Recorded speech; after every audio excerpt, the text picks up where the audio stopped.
economy in Nigeria, na cruise. I think that from Dr. Abati. Wike surrender, but you know, this was all coming from that PDP Governors meeting. They actually came hard on the leaders, on the leadership of President Bola Ahmed Tinubu, saying that he has not only failed to deliver good governance, but has also impoverished the people and worsened Nigeria's economy. The governors vowed to reclaim all leadership positions across Nigeria, including the presidency, to save the country from further drift into anarchy. I don't know why you're laughing, Rufai, you're laughing too much. But I mean, that was a live Asari Dokubo held after that whole meeting, supporting Sim Fubara, telling him to surrender because of Fubara is more powerful at this point. You're laughing too much. Is it Chief Asari Dokubo? Yes. What's his ideology? What is his? What drives him? Because on one hand he's singing for Wike. I mean, singing for Fubara. On the other hand he's singing for Tinubu. What's that his famous Tinubu song? No, he was singing. Turn by turn, na jagaban turn. So it's not a party thing. It's just anywhere belle fits. Anyway, because literally, but truthfully, I mean, it's great to hear the PDP finally come out to speak in support of Governor Simi Fubara. But also very importantly that, you know, I'd said this earlier, that if you're going to criticize this administration or this government, the APC government, I would love for them to come at it with substance. They haven't said any untruths. They have just stated the fact that a number of people have complained about in terms of the state of the economy, the levels of poverty, the suffering of the people, and the unfortunate lack of ingenuity when it comes to ideas by this administration to address these challenges. But what we'd like to see as an opposition party, a strong opposition party, is to pose, you know, solutions, alternatives, if they were in government. And I'm sorry to say that this claim about we're going to claim every state, with the way they are divided currently, PDP that we don't know, G5 is here today, tomorrow it's another faction. It's great to see them wearing, you know, I don't know if Governor Sheyi Makinde, is that him? Yeah, that's him right there. So it's great to hear that, but I'm not sure about it. What we can say about this is that Nigerian politicians are very colorful. Very colorful. I mean, you have, in Osun State, the dancing and drumming Governor Adeleke. Yes. Formerly in the Senate, you had Dino Melaye, who is a skit maker and a content creator. And now Asari Dokubo has joined that gang. The other time, he had turn by turn. This time around, it is Wike surrender. Yeah. I mean, I hope some of these people, they will wax records in good time, you know, to add to the colorful nature of Nigerian politics. But the thing about Asari Dokubo, well, I don't know anything about Bele facing any direction. Okay. But he will meet his match in Wike because, you know, Wike dances. Yeah. Wike will listen to that same song and be doing like this. You know how he dances. He will be jumping like this. I would love to see that, really. So there's never a dull there's never a dull As for the PDP governors saying that Tinubu has failed. Yes. As for the PDP governors saying they are identifying with Fubara, where, you know, Fubara himself had complained that he wasn't getting enough support. So they've tried to settle that matter by identifying with him publicly. Now, if PDP governors are saying Tinubu has failed, well, they belong to the opposition. What do you expect them to say? It just it's given. That's what they will say. They will not praise the opposition in power. As always. Well, all right. We'll take another story. Well, Borno State Governor Professor Babagana Zulum has debunked reports circulating on social media claiming that his son, Omar Zulum, has been arrested for alleged murder of a Chinese national in India. In a statement by the senior special assistant to the governor on new media, the misinformation was published on an online blog, Naira Land, titled, "Son of Borno State Governor Murders Someone in India." The blog claimed that the governor also traveled to India, attempting to use diplomatic status to resolve the matter. The statement also clarified that the governor was not in India, but was on a one-month vacation in Saudi Arabia for the 2024 Hajj, and later traveled to Egypt to attend the annual Aswan Forum conference in Cairo.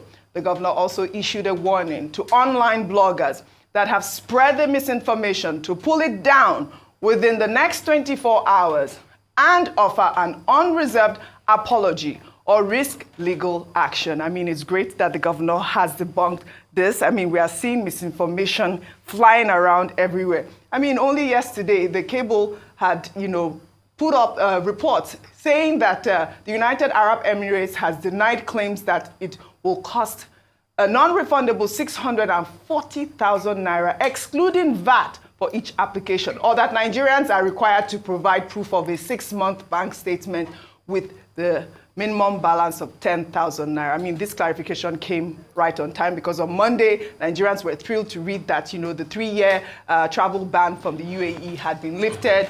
The Minister of Information had come out to say that, the resolution had conditions that were mutually beneficial. I'm very glad that this report has been debunked in that manner. I mean, it is a report from the cable. It is a report yes, from the cable. Yes, the cable called them. I like to give appropriation to where it is due. Kudos to David Ohundeyi that first did the work. David, take your flowers. And I have to say it. When that story came out, because I even made fun of it on my Twitter, when that story came out, until date, based on this cable story, the government side have not totally reacted. How will now that document verification be done? Because that's where there's a lacuna. So obviously, David discovered that the website is not affiliated to the UAE and something might be phony. So he raised an alarm first as regards it. And also his paper was African Weekly. That's when these people now called the UAE authority and they said, oh, the process still remains the same. But there has to be, there's a provision for a document verification. The government has not told us how to do it. We would have expected the Minister of Information to be able to react to all of this debacle going on and tell us the way it is going to be done. Absolutely. That's just it. Yeah. Secondly, as regards that... before you go on Babagana's room, let's take another story that had been debunked online, which is this story about Air Peace, Ibom Air, United Airlines. I believe Femi Akinsonya took this story, saying that Business Day, that other airlines have denied being blacklisted by international lessors, as reported by Business Day. Business Day had, earlier reported that 13 domestic airlines were blacklisted by international lessors for their refusal to pay lessor fees. But the airline said that the blacklist was on Nigeria and not the carriers.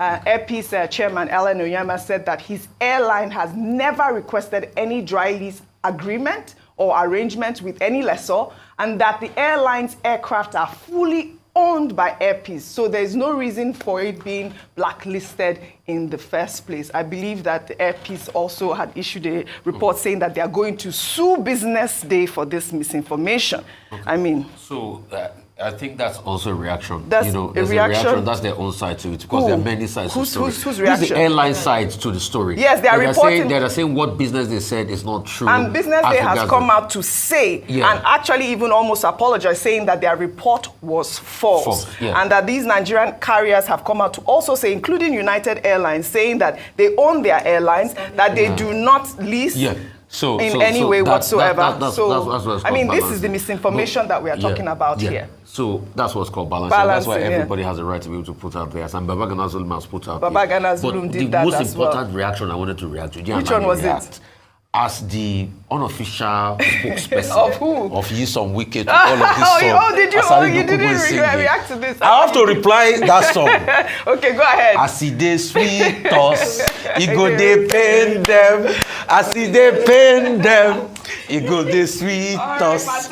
As they sweet us, it go they pain them. I wish we had... Chai, my people, this country is indeed a joke and cruise, honestly. But I love what Rufai said here, that if any of these our politicians can come out and they swear that he or she have not steal from Nigeria one way or the other, the person should come out and swear. And that is it. So I don't know why some of us will start, defending all these thieves that we call our politicians. I love what Senator Ndume said.